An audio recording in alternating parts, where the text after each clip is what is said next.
Lộc là chính yên ý là chúa bờ khát ê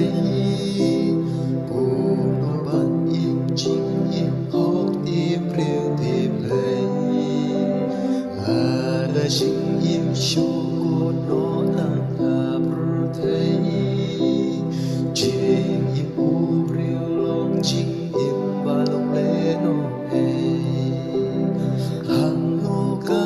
la quay trong ý của lộc nó bờ khát mân tai wan sha chi sun hong en ta e ya pi te chi su